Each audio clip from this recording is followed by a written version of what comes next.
I'm Connor, one of the co-founders of Enso Finance. We are a solver on CowSwap. We also offer one unified API to interact with DeFi, ranging from lending, borrowing, vaults, LPs, claiming rewards, perps, and so forth. This is compatible with smart accounts and also EOAs.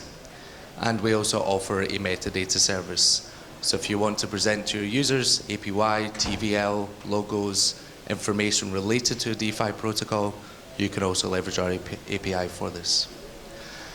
The topics of today: what intents currently look like, the different layers of intents, different types of intents, and what the future of DeFi intents could look like. What are intents? Do we know just yet? No. It's very vague in the term. Intents imply intentions. Is this conscious, subconscious? How do you create the layer of being able to submit an intent? So what I like to do for DeFi is having a very high level of intents. I want X outcome. I don't need to care about all of the transactions, all of the logic, all of the different platforms to be able to get to my end destination. But personally, I think we've not really scratched the surface of what intents can and will be within this ecosystem. Currently, what intents look like is more tokenization positions. So the user has ETH, they want to enter into a balancer position. This will be submitted to an intent interface, such as Cow, 1inch, Uniswap X. Solvers will pick up this intent to be able to get to the end destination. They will have their own graphing, their own solutions, their own mechanisms for getting you the best executional route. This could be from arbitrage routing, could be from DEX and DeFi routing, using your own flow, your own float. But the beautiful thing about intents is it doesn't really matter. The user only wants their end destination, so solvers can do whatever it may be. One area to highlight here, which I think we need to talk a lot more within the intents ecosystem, is metadata, how this information is shown to users. Users are shown information to then be able to define their intent.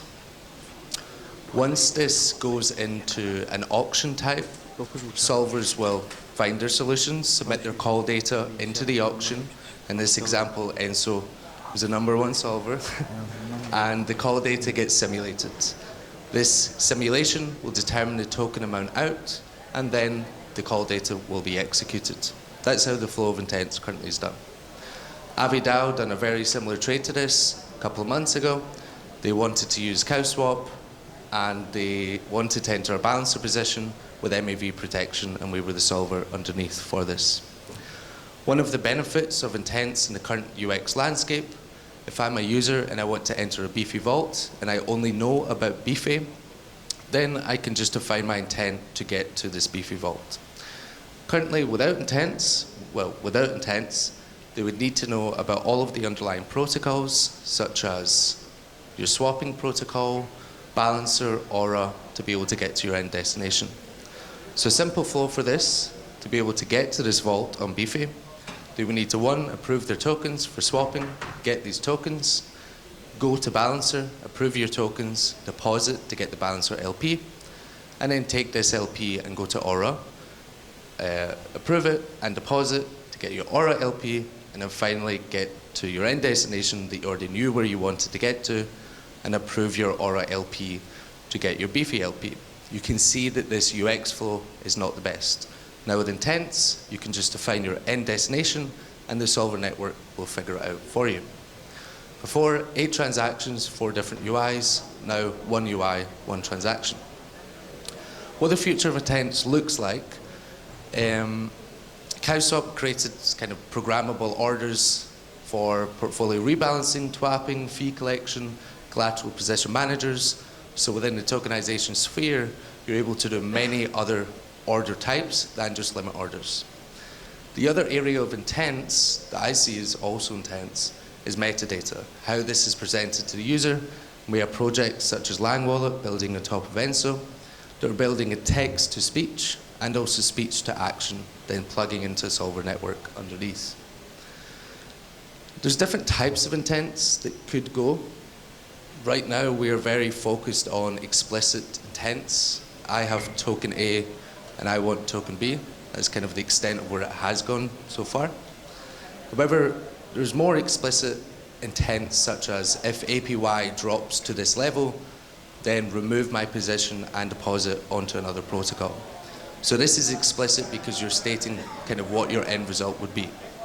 Now you have semi-explicit, which is more conditional, more open for interpretation. If my position drops to 5%, then enter a protocol that's been existing for over 6 months and has not been hacked and has done Y amount of audits, and APY is above 5. So intents are able to bring this more flexible framework to execution. Not explicit intents are more automation of your profile preferences, so all your previous DeFi data, having an autonomous agent act upon your behalf to deposit into DeFi protocols. There's many different layers of intents for somebody to even submit an intent. We talk a lot about the executional side, but intents also have, for the user to make a decision of intent, what actions can they do? Then the interaction type, how it's presented to the user.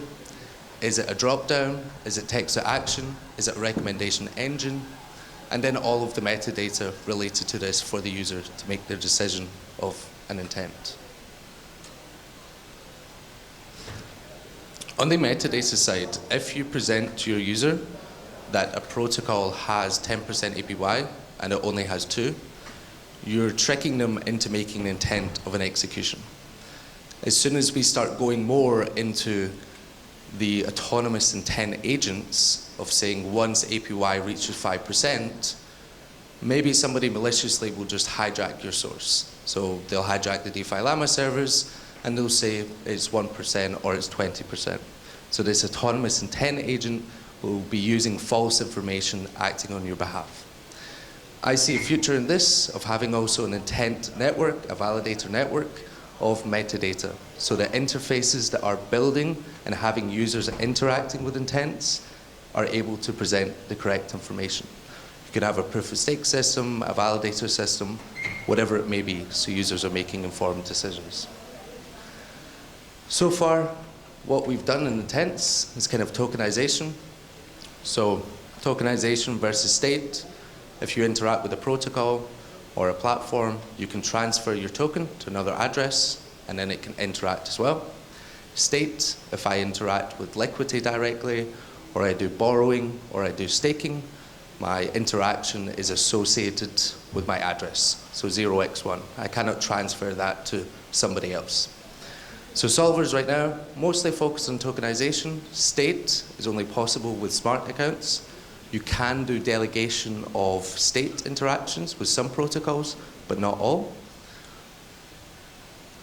And for tokenization, it's relatively simple to validate intents. So I have token A, I want token B. We'll do transaction simulations, so CowSwap uses Tenderly. They also use our open source simulator called Temper.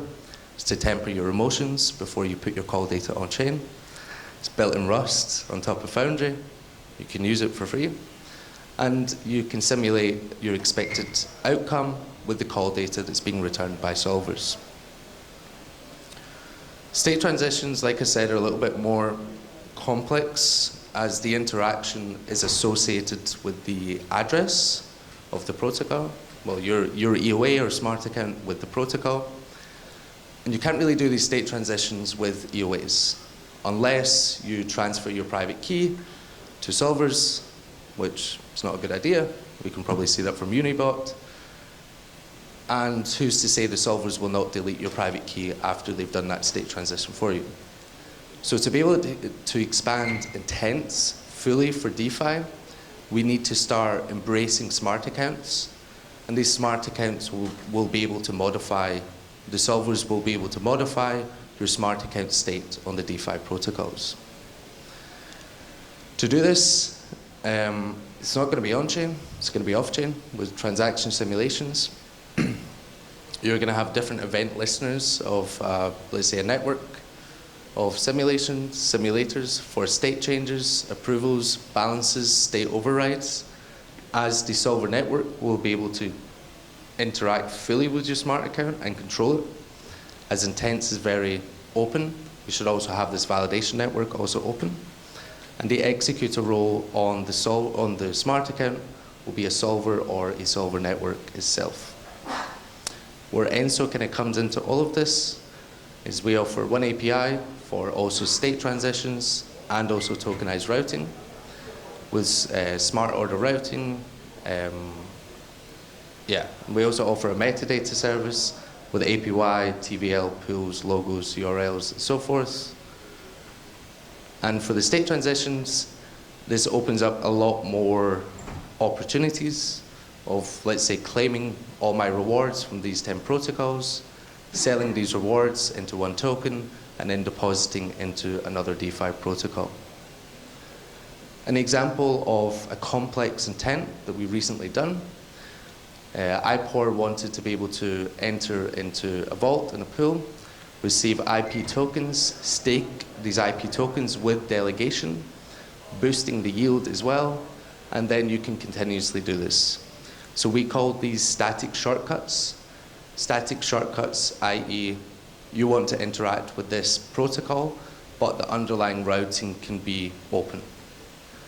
This is simulated on Tenderly and also Temper. So every request is being given to our API of the actions you would like to do will be simulated, and you can also verify this on your site as well. Very short, but open it up to any questions about intents or state transitions. Thank you.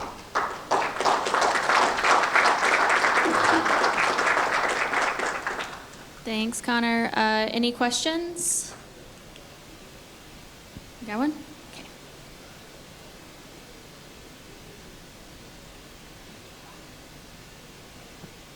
For your metadata API, where does all that data come from? Like, what's the source? Multiple different sources, so about 4 or 5.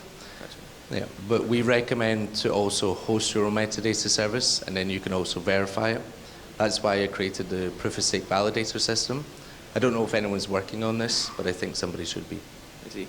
So do you see it as like once you have X amount of sources, then you have some kind of like decentralized of this like source data, then you can ensure its like correctness essentially? No, I don't think ours is correct. That's what I'm saying. So okay. I think everyone should be part of a decentralized validator network that's similar to what we're doing for the metadata, and then you can cross-check.